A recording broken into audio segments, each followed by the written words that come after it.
Hi guys, welcome back to the channel. Today's workout is a full lower body leg day, so that means we are hitting it all. We got quads, glutes, and hamstrings in this one. So if you want to hit your legs hard in your next workout, screenshot the workout above and let's get into it. So first up is hack squats for 3 working sets of 6 to 8 reps. Now I've been focusing on building up my hack squat again, so that's my go-to squat movement currently. But if your gym doesn't have this machine or you'd prefer to do barbell squats or another squat machine, go for it. Just like with free weight squats, when hack squatting, I am still making sure to keep my core fully braced and staying tight throughout each rep. Especially as the sets and reps get harder and the weight gets heavier, you'll notice the reps begin to slow down and that I'm spending more time fully bracing and getting set between each rep. This is to ensure that I can be set up to have as much drive and power as possible, especially the more fatigue that I get throughout the set. You always want to remain as tight and in control as possible throughout your reps, especially when strength training. You do not ever want to just be rushing through your sets. The rushing is usually where injury, poor form, and lack of ROM really kicks in. So I left in most of my resets so that you can visibly see what I'm talking about, but I did cut out the last 2 in between stuff of my top set just for the sake of time, but you can visibly see how much longer it takes me to get through this set compared to my others. So just know that it's typically a good sign when your reps are slowing towards the end of your sets and your top sets take you a bit to get through. This tells you that you're actually challenging yourself with appropriate weight choices, obviously speaking in terms of also having the ability to maintain good control and ROM.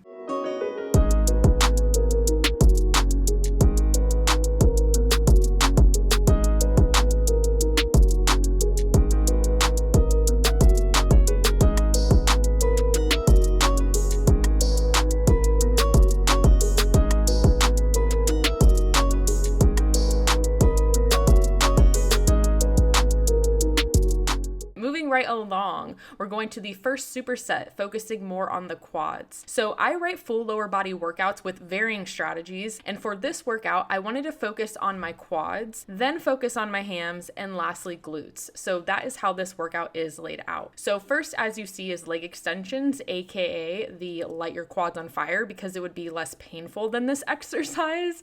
These always make my quads burn so badly no matter how light or heavy I go. This is just a torture exercise for me, but we have 3 sets of 8 to 12 reps, so you will want to be increasing the weight each set if you can.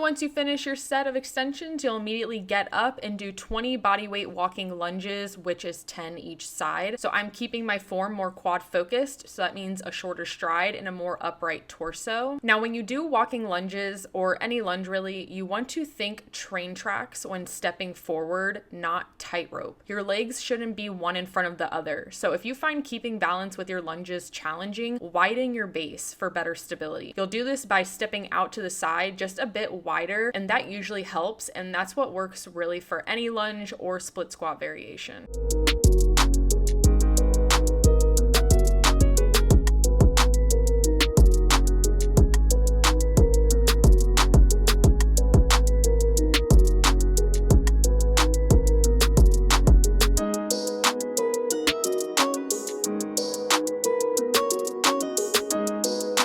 And now moving on to more hamstring focused work, starting with lying leg curls, 2 up, 1 down variation for 8 reps each side. So your hamstrings are generally going to be weaker in the shortened position. So when doing a hamstring superset where you are targeting from a shortened position and a lengthened one, starting with the shortened will set you up better to use more challenging weight and just have an overall better performance with your leg curls because your hamstrings won't be fatigued from the previous exercise. Now, honestly, you can do whatever you want, but I did want to explain a bit why I programmed these in this order. If your gym doesn't have a lying leg curl machine, you can use the upright leg curl. Now, if your gym doesn't have that either, then you can use a band lying on the ground as a last resort. So it will be a bit different, but it's better to work with what you got than to just not do it at all. So I like to alternate sides as well to give each side a mini break between reps. And I do typically keep the weight the same each set for these so that I can make sure I hit those 8 reps, because these are so challenging and they only feel harder as the sets continue. So just make sure to use challenging weight for your sets.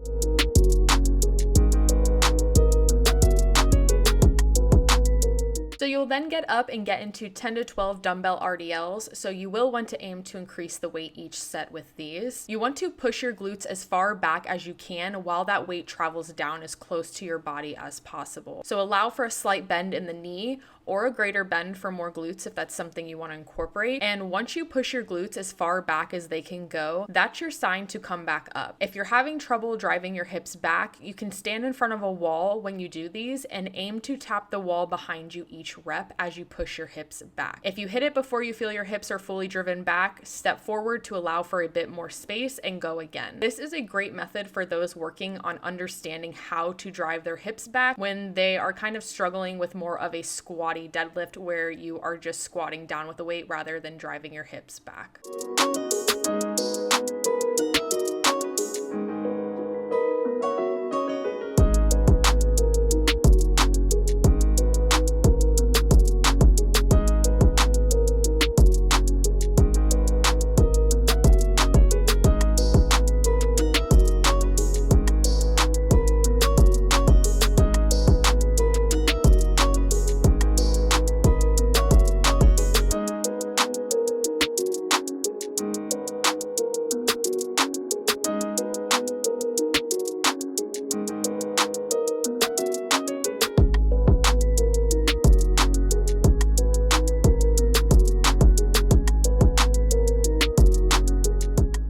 Moving on to our glute focus work, starting with single leg dumbbell glute bridges for 3 sets of 12 to 15 reps. Don't just pick a light dumbbell to do these either. Make sure you are still choosing a challenging weight for these. Your glutes can handle the volume and weight, trust me.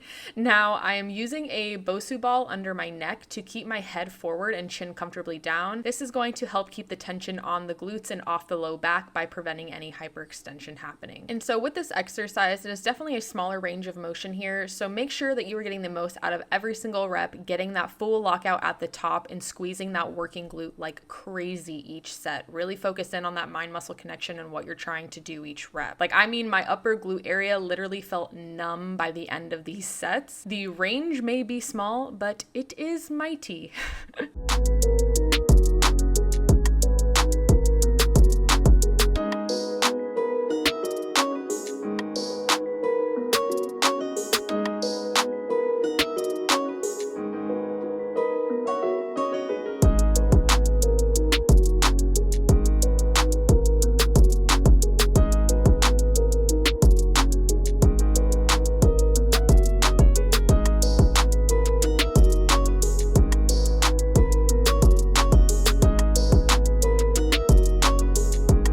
Once you do both sides with your bridges, you will get on a bench and perform side-lying straight leg abductions for 20 reps per set. These reps are constantly flowing to keep that tension throughout the entire set. You all know I love these. I've shown them many times on my channel, and so if you haven't tried them, make sure you take a look at how I'm positioned during my reps to get the most out of every set. I have my non-working foot elevated a bit on another platform. You can also use plates here too. My working leg is raising straight up and a little slightly back. I also have my toes pointed down on my working foot. My upper body is hinged a bit forward and I'm a bit compact up there, really using that bench to brace myself. All of these little things will help you get the best contact and form possible. And so once you finish those 3 sets, you are done. If you try out this workout, tag me on Instagram or let me know in the comments below how it goes. If you're looking for more structured training, you can find my 12-week workout program in the description box below. Subscribe if you haven't already, and I will see you all in the next one. Bye, guys.